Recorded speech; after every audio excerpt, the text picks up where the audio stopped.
Hi mga Philnips! Kakagaling ko lang sa work at nakita kong dumating na yung parcel ko. So, for today's video, bubuksan na natin yung aking mga in-order.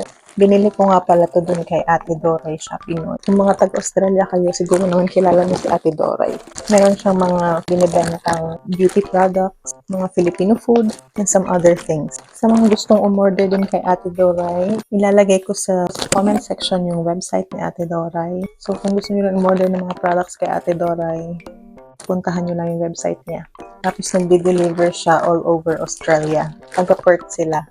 Buti na lang, meron siya nitong products na to. Kaya naisipan kong mag-order. At take note, first time kong maisa-try yung products na to. Kasi ang dami kong nakikitang magandang reviews. So, gusto ko din siyang itry. Baka naman gumana sa atin. So, let's go. Buksan na natin tong parcel na to. Na-excite na ako.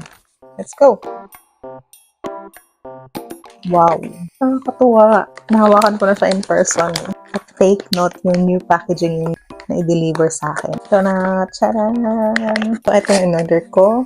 Shepu Apple Juice. Actually, dalawa yung in-order ko. Next is, charan! Beauty White Capsule ng You Glow Babe din. Ayan, 30 capsules na siya. Ito naman is from You Glow Babe din. Ito. Charan! Beauty White Soap naman siya. 5 pieces na siya. 70 grams. Try natin kung puputi ba talaga ako dito. Kasi nowadays, parang umiitim ako. Sa init siguro, hindi ko alam. So, try natin to. Try ko siya sa kilikili.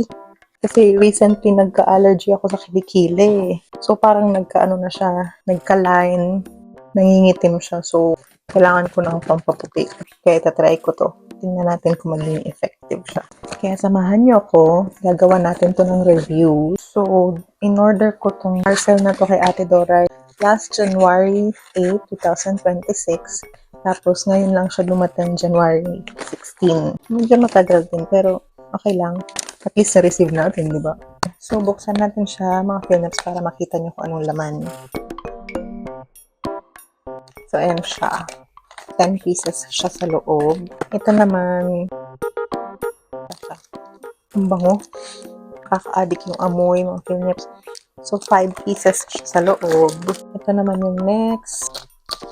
Hindi ko siya pwedeng hawakan kasi ganyan siya sa loob. Ano ba? Thank you so much po, Ate Doray. Sana maging magandang effect nito sa akin. Pag naging magandang effect nito, maghanda ka na, Ate Doray, kasi bibili ako ng marami. So, that's it for our video today, mga Philnips. See you in the next one. Bye!